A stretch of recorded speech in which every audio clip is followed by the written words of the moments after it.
Hey guys, it's Rob here and welcome back to another video. In this video, we are going to talk about some news for the Nintendo Switch 2, but also some stuff on the Nintendo Switch Online service and other different Nintendo Switch related topics. If you guys end up enjoying this video, make sure you guys leave a like and of course subscribe for more Nintendo news, especially when it comes to the Nintendo Switch, because I might be able to grab me a Nintendo Switch when the pre-orders go live over at GameStop, so I will be covering Nintendo Switch 2 stuff. With that being said, let's get to the topics. So the first topic we have is for the Nintendo Switch Online service. So if you guys haven't heard, Nintendo did add a new game for the Game Boy Advance over on the Nintendo Switch Online service, and that game is going to be Fire Emblem: The Sacred Stones. I've actually never played this game before. If you have played this game, let me know if it's worth playing, because I might check it out. I'm currently knee deep in animation and also new backgrounds and stuff for the channel, so I don't have a lot of time, but if there's a little bit of time, I'll check it out. With that being said, this is what Nintendo of America over on their Twitter account said. Guide Erica and Ephraim on their twin quest to rebuild Rheneas in Fire Emblem: The Sacred Stones. Available on Nintendo Switch Online service plus expansion pack members.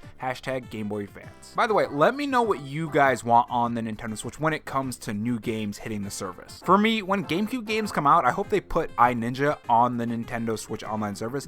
Does anybody remember that game? Let me know if anyone remembers that game, because I feel like no one remembers that game. And keeping up with the Fire Emblem news, it seems that Nintendo did add some more stuff to the Nintendo Music app. This is what Nintendo Life had to say. Well, after a minor confirmation from Nintendo itself, recently the Fire Emblem Engage OST has been added to Nintendo's music's growing library. It's a bit of a ruddy one too. We've got a total of 182 tracks here with a runtime of 7 hours and 24 minutes. That's actually pretty good. This is one of the games that I do want to get back to. I play a little bit because I ordered it from Gamefly, so I rented it, but another game came out and I had to send it back, but I eventually do want to rent this game and try it out again and play through it. It's another game that's in my back catalog that's ever growing. But anyways, moving on to the next topic. If you were wondering what the battery life of the Nintendo Switch 2 Pro Controller is going to be and how it compares to the Nintendo Switch 1 Pro Controller, well, it seems we do have some more information for that. This is what Nintendo Life had to say on that. Nintendo has revealed the technical specifications of the upcoming console's official controller, claiming that it will take approximately 3.5 hours for a full charge. And one thing to keep a note when it comes to that charge time,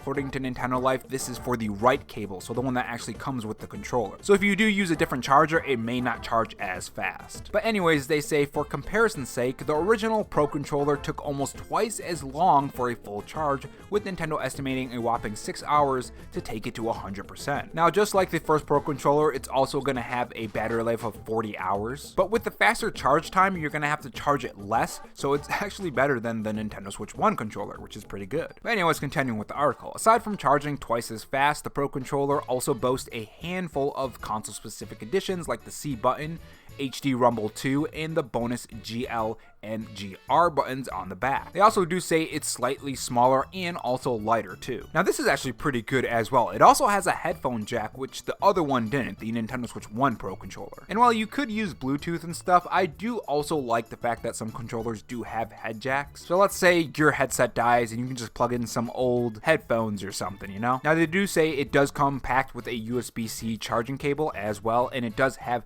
NFC capabilities. You can also still use your original Pro Controller for the Nintendo Switch 2, but you won't be able to wake up the console by pressing the controller's home button. So keep that in mind. So apparently if you go to the Nintendo Museum, it seems like you can actually get a Street Pass Mii. On the 3DS, by the way. Never thought the 3DS would make news other than, when they closed down the eShop. You'll actually get a Street Pass of Shigeru Miyamoto, which is pretty cool. And moving on to some pretty interesting details when it comes to the Joy-Cons on the Nintendo Switch 2, some stuff that I'm glad they definitely added it to the Nintendo Switch. So if you guys didn't know this, there's actually a release button to release the Joy-Cons on the Nintendo Switch, and apparently that wasn't there initially. So what you would have had to do was probably pull the Joy-Con off, and as you can imagine, that might actually be really bad in some cases, especially if it's like a kid handling it. So this is what Nintendo Life had to say on that. According to the Mobile Syrup interview with the Switch 2's key architect, director Takahiro Doda,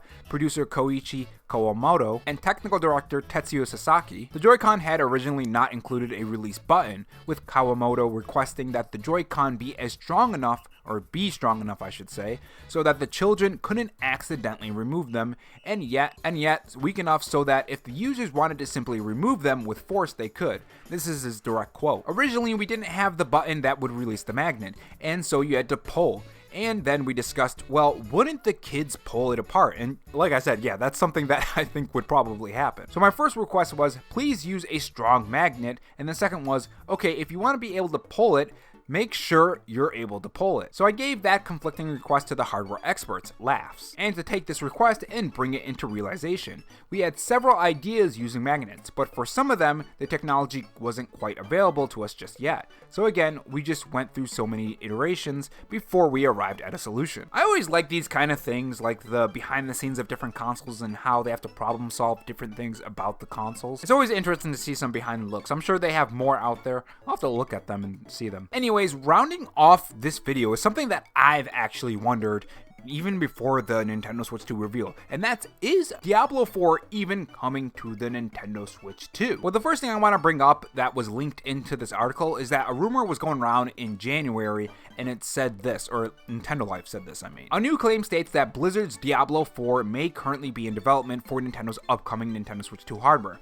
This comes from Xputer, where writer Exist1, who is in a newly uploaded video thanks to VGC, states that the game will likely make its way to the new console in 2025, while also reiterating Nate the Hate's previous Switch 2 claims regarding Halo Remastered Chief Collection and Flight Simulator. And I guarantee when it comes to those two games and Xbox stuff, I guarantee during Xbox's showcase, they're probably going to be showing all of that stuff off when it comes to games coming to the Nintendo Switch 2. I just don't see why you wouldn't at this point. The console's already revealed.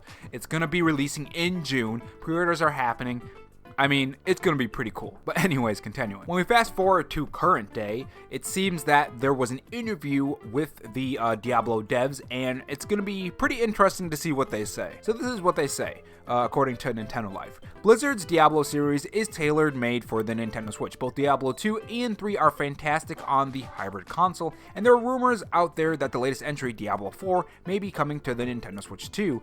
And in an interview with host of Gamer Tag Radio, Danny Pina, series manager and former producer of the Gears of War series, Rod Ferguson, has said that the prospect of Diablo 4 on the Nintendo Switch is something to look at. This was his direct quote. Live services on Switch have been a little bit challenging in the past, so I'm hopeful that as they launch this June, and as we look to the future, that becomes easier and easier, so it makes sense to put the live service on the platform. I think one of the unfortunate things about this, if I remember correctly, Diablo 4 is an online-only game. You have to be connected to the internet. That's the only thing that kind of sucks, is like if it had an offline mode, unless they added, I haven't played it for a while, maybe they added an offline mode, or maybe they're going to be doing it in the future and they announced it. But because the Nintendo Switch does have a portable mode, it would suck that they just don't have an offline mode, right? But even then, porting it to the Nintendo Switch is always great because you can still play it around your house and stuff, you know? But yeah, let me know what you guys think down in the comment section below about today's topics, and I will see you guys in the next video. By the time this is uploading, I will probably be in line for the Nintendo Switch 2 right now. Depends on which video is going to be coming first, but I should be in line right now.